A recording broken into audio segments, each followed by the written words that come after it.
Hello and a very warm welcome to Spirit of Change.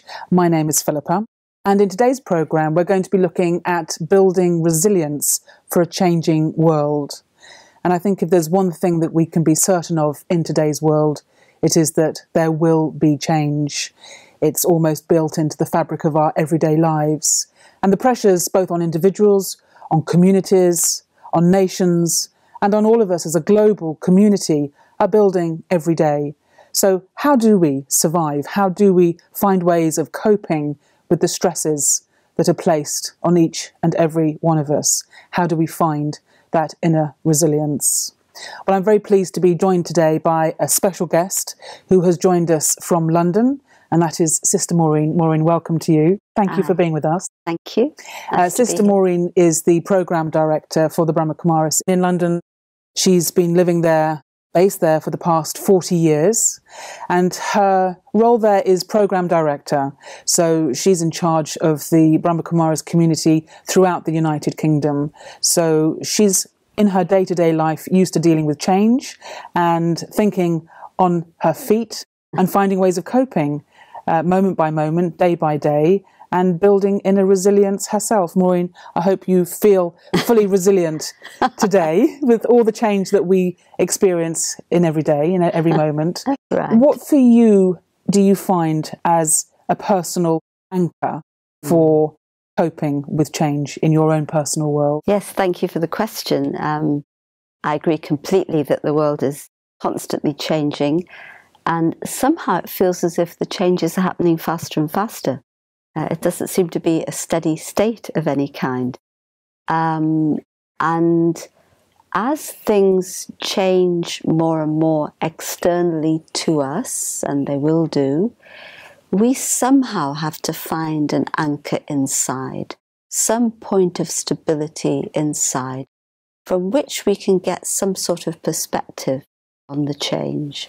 You're right, I'm working with many different kinds of people. And sometimes when you pick up the phone or you go to interact with somebody or you're working on a project, you think things are going along in a certain way, and then you find out that things have gone in a completely different direction, or the people who said that they would do something haven't done it, whatever it is. And at that moment, if I just react to the situation, then it's almost like adding fuel to a fire. You know, if somebody's a bit upset and you get upset with them, then, you know, you're both upset even more. But if there's something happening, if I just pause, somehow I'm able to see the situation more clearly and see the different perspectives. And then it's much easier to have that clarity to know what to do that's going to be the best for everyone.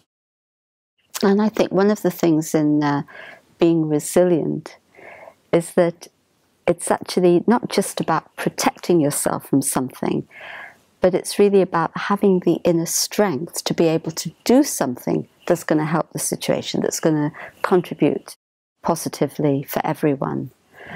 And I know in doing that, I try, not always successful, but really try to stay neutral in the sense of it's so easy to side with this one and not with that one, or vice versa. And when you do that and you alienate somebody else, you actually run into more difficulties.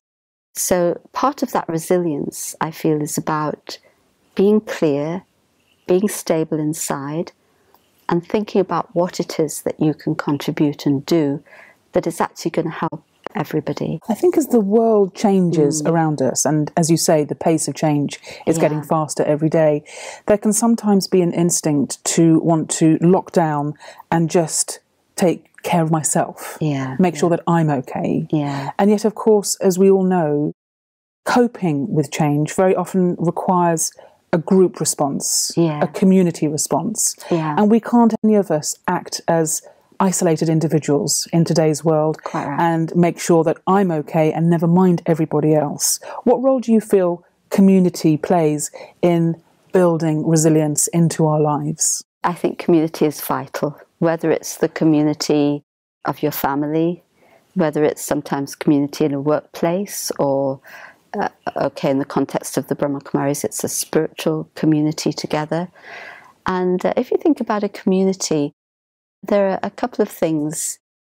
How do you define a community? There seems to be in a community one common aim. There might be variations in how people fulfill that aim, but there's a one direction that you feel you're going in together. I think the other very important thing in terms of a community is trust. Trusting each other and accepting each other. And when you have these two qualities in a community, then there is a very good feeling of safety. And also knowing that if something's a burden for me or difficult for me, if I share it with somebody in that community where I do feel that trust, or I do feel that same aim and direction, that I will feel safe to share it, because I feel they will understand and they will be able to maybe just listen, Maybe it's not about even saying anything, but sometimes when things are difficult for us, we just need somebody to listen to us, and we don't listen enough in today's world. So these factors are really important in helping me move forward and understand what I have to do. Because ultimately, we have to see inside, not so much just keeping oneself safe, because if I say I have to protect myself, then there's an element of fear in that somehow. And so I can protect myself in this situation, but then I'm going to be fearful of the next situation that's going to come to me, and how do I protect myself there? If I can do something with the support of the community, maybe we do something together, we understand a response that's going to be the best for all. We work on that together.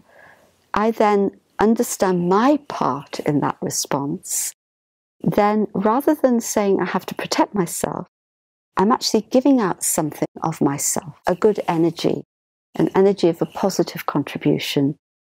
And that energy, if there's any positive energy you're giving out, then that's automatically a protection, because where there's positivity, where there's goodness, then negativity can't actually take that away. I always feel that goodness is stronger than negativity. And if there is negativity, let me counteract that with more goodness, with more good feeling. And then if you do that together as a community, then it really is like a fortress, it's really strong. And the community together, we protect each other in that. As we look at these situations, and you're mentioning there the response of fear, which is our response to uncertainty of change. The world situation that we as a worldwide community face has issues in it which justifiably people can be feeling fearful about. If we look at what's happening to climate and environmental change, if we look at what's happening to food production, if we look at what's happening to politics, and the very fabric of people's lives around the world is changing so fast that there is a genuine fear there. Do you think that by maintaining that positive attitude that you're talking about is a realistic response in the face of what's coming down the track at us at an increasingly fast rate? That's a very important question, and a very real question. And I think it's also pointing to the fact, or how much do we really understand what's going on? And how much are our responses really appropriate to what's going on in terms of these really big questions?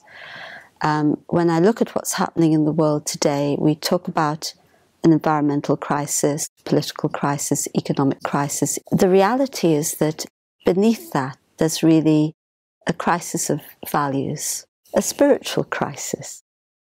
I think too many people have lost sight of who they are.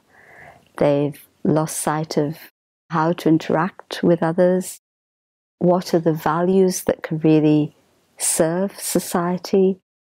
And if we come back to those values that can really create change, there's something I think we don't pay enough attention to. We're not attentive enough to the fact that whatever's going on within us has an effect on the state of the world. Now that seems like a very big statement, but it's actually a reality. If you take the environment, why is nature in so much chaos? And it is chaos at the moment. One is that we have been exploiting nature, so that's clear. You can see the exploitation, the values of greed and, greed for power, greed for wealth, is bringing us to exploit nature and to not look at the consequences for future generations. But also the chaos that's happening within people because of fear, because of anger, because of ego, all of those things that are causing a very profound discontentment inside of people. Those vibrations of that discontentment are having an actual effect on the atmosphere and on matter. And, you can see it in the sense that if you are feeling unhappy in yourself or fed up or whatever, there's an effect on your physical body. So according to the feelings you have inside, there's actually a physical effect that happens. If somebody's very stressed, plenty of these things have been documented now that, how our state of mind contributes to the health of the body or the disease of the body. And just think of that word, disease, dis-ease, a lack of ease within and a disease externally. And then you only need to extrapolate that a little bit further to see how our vibrations of chaos and in many places violence is actually having an effect on matter. It's as if the earth can't hold that any longer. And so we're seeing things really go in directions that we never thought were possible. So really, if I'm part of resilience, it's also understanding that bigger picture. And also then looking at what I can do to make that change inside. And then you may say, well, okay, one person makes a change. But there's always been any major change that's happened in history has usually been because of the vision of one person or a small group of people. And so never feel that you're too small to make a difference. If we think that, we won't start on the change and then we won't get anywhere. But when we make a start, we inspire others.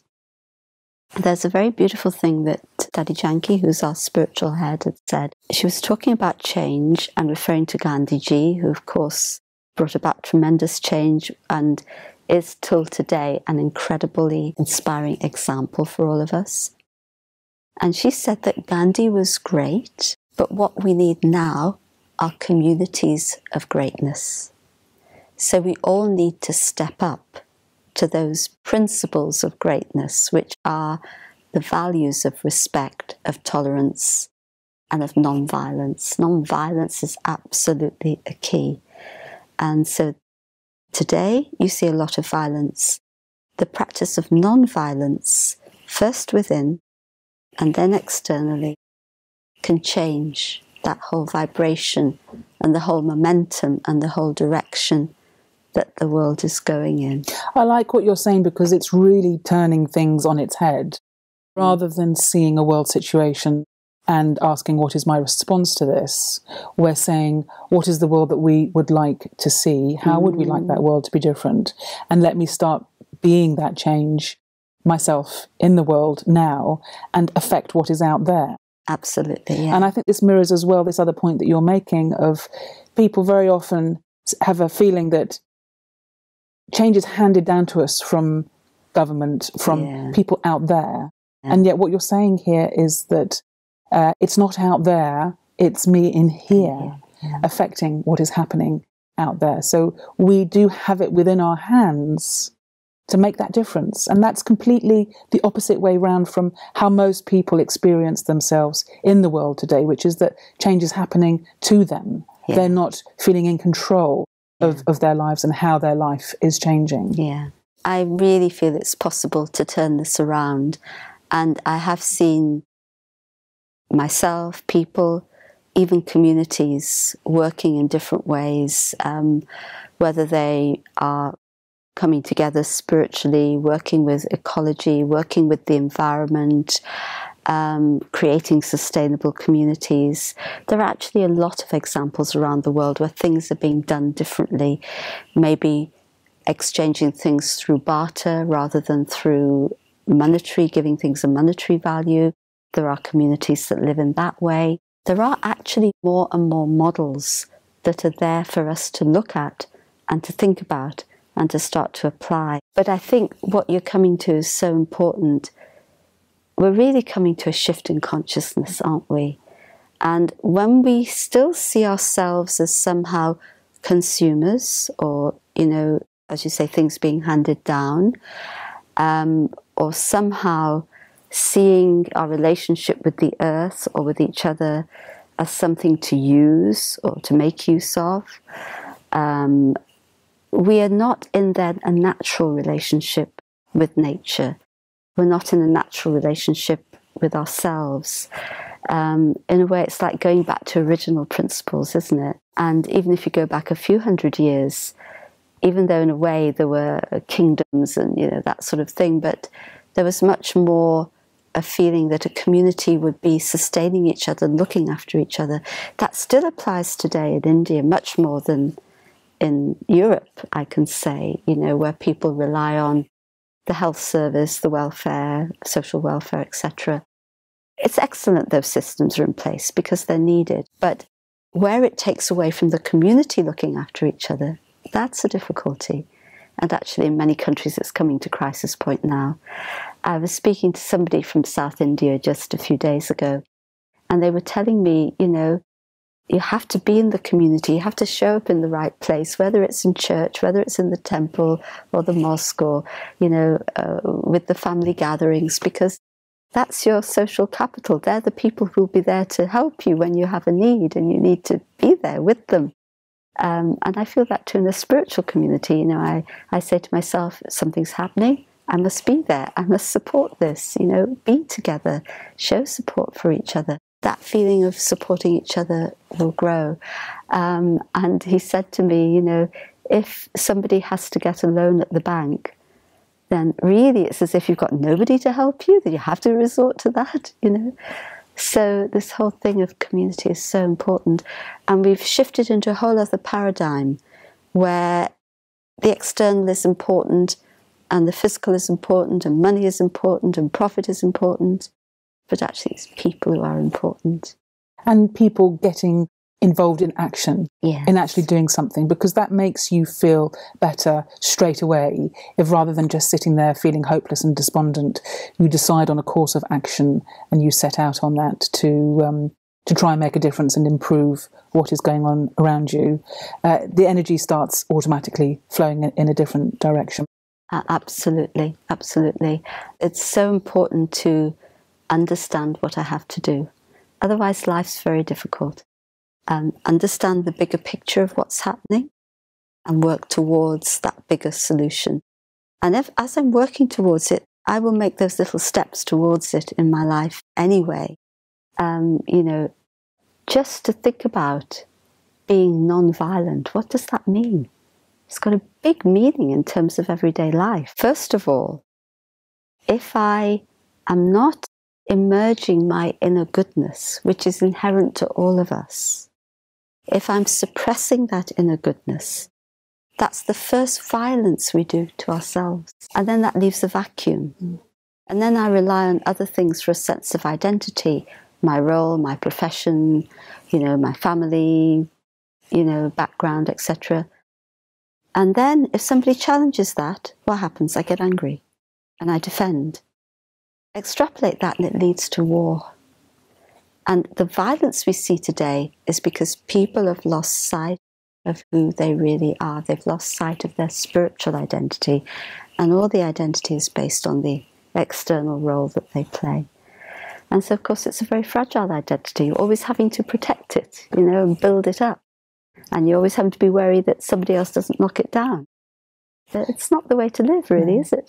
And yet our lives now are so dependent upon outside things. Yes. I'm looking at just the simple thing of technology. Yeah. In such a short space of time, you know, try taking away our computers, our mobile phones. We don't know what to do. Which of us is going to be showing resilience in that moment? And that's just one thing that is taken away. Yeah. But I wonder if we have a lesson to learn here from India, because they do seem to have a greater resilience when it comes to coping with things that they can make with their own hands. So de-skilled in some ways. Yeah. People don't even necessarily cook at home anymore. They buy ready-made meals. You know, everything has come to them via some means that they then have dependency on, and they don't have resilience because of that. Do you think there's a lesson for us in the West to learn from India? Definitely. I remember we're not as resourceful anymore, you know. I remember going on a motorway journey with somebody, and the person was driving, and he's from Mauritius. And, you know, they haven't got the same sort of system as we have. Now, the car broke down. Now, what do you do in England?